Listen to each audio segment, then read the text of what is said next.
தன்னுடைய கருத்துக்களை பகிர்ந்து கொள்வதற்காக பத்திரிகையாளர் திரு பிரியன் இணைகிறார். சார் வணக்கம். அதிமுகவுடைய முன்னாள் ஒருங்கிணைப்பாளர் இப்ப திமுகவில் இணைந்திருக்காரு.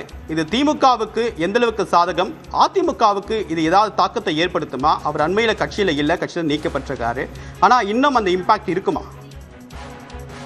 அதாவது திமுகவுக்கு என்ன அவங்களுக்கு அட்வான்டேஜ் அப்படின்னு நீங்க பாத்தீங்கன்னா, ஏற்கனவே ஸ்டாலின் அவர்கள் அவரது கூட்டணியை பலப்படுத்தி கொண்டு போகிறார். தேமுதிகவை சேர்த்தார், கமலஹாசனை சேர்த்துக்கார், இப்போ ஓபிஎஸ்சியும் இணைச்சிட்டு இருக்கார்.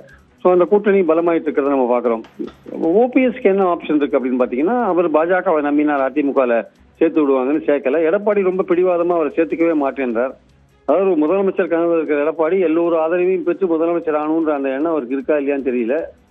அதிமுகவையும் பலப்படுத்த நினைக்கிறாரா இல்லையான்னு தெரியல. யாருமே வர வேண்டான்ற லெவல்ல அவர் இருக்கார் போல இருக்கு. அதனால இவருக்கு வேற ஆப்ஷன் இல்லை. ஆனா திமுக இணைவது என்பது ஓபிஎஸ் அவர்களுக்கு ஒரு கடினமான ஒரு முடிவா தான் நான் பாக்குறேன். ஏன்னா அவருடைய அரசியல் வாழ்க்கையில அவர் என்ன மாதிரியான பொசிஷன்ல இருந்தாரு அப்படின்றத நம்ம தெரியும். நமக்கு ஜெயலலிதாவால எப்படி அங்கீகரிக்கப்பட்டு முதலமைச்சர் 3 முறை முதலமைச்சராக இருந்தாருன்னு பார்த்தோம். நம்ம அதே மாதிரி ஒருங்கிணைப்பாளராக இருந்தாருன்னு பார்த்தோம். ஆனா இது ஒரு கசப்பு பாத்திரையை விழுங்குற மாதிரியான ஒரு விஷயம் தான் இருக்கு. ஏன்னா இந்த இடத்துல அரசியல் ரீதியா நீங்க எடப்பாடி எதிர்த்த வேண்டிய கட்டாயத்துல இருக்கீங்க. நீங்க தனியா ஒரு அமைப்பு ஆரம்பிச்சு எடப்பாடி எதிர்த்ததுக்கான வாய்ப்பு இல்லை. அப்போ யார் எடப்பாடி எதிர்த்துவாங்கன்னு பார்க்கும்போது இன்னைக்கு அரசியல் சூழல்ல திமுகவுக்கு அந்த வாய்ப்பு இருக்கிறத பாக்குறோம். ஸோ அந்த இடத்துல நம்ம இணைந்து சட்ட ரீதியான போராட்டத்தில் நம்ம எடப்பாடியை வீழ்த்த முடியாதுன்னு அவருக்கு தெரிஞ்சு போச்சு. சரி, அரசியல் ரீதியாக அவர் வீழ்த்தணும் அப்படின்னு நினைச்சு அவர் திமுக இணைகிறார்.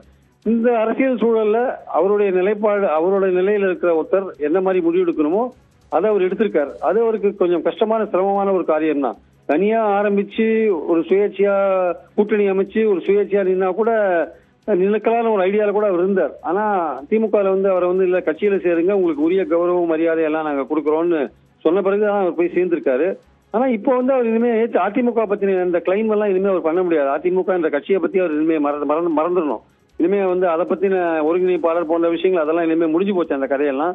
இனிமே அவர் திமுக அவருடைய ஏற்றம் என்னவோ அதை பார்க்க வேண்டிய அவசியம் இருக்கிறத பாக்குறோம். எடப்பாடிக்கு என்ன வாய்ப்புன்னா, அவர் புரட்சி தலைவர், புரட்சி தலைவியோட ஆன்மா மன்னிக்காதவர் அப்படின்ற மாதிரி பிரச்சாரத்தை அவங்க பண்ணுவாங்க. ஆனா அது பண்றதுக்கு முன்னாடி எடப்பாடி தன்னுடைய மனசாட்சியை கேட்கணும். அது எந்த அளவுக்கு அதிமுக ஒன்றுபடுத்த முயற்சி எடுத்தார், அது ஏன் பண்ணலன்றது அவர் அந்த கேள்விக்கு அவர் தான் பதில் சொல்லணும். அவரோட மனசாட்சி தான் அதுக்கு பதில் சொல்லணும். அதோட விளைவு தான் இந்த மாதிரி ஓபிஎஸ் இப்போ போய் சேர்ந்திருக்கிறதெல்லாம். உங்களுடைய விரிவான கருத்துக்களுக்கு மிக்க நன்றி திரு பிரியன்.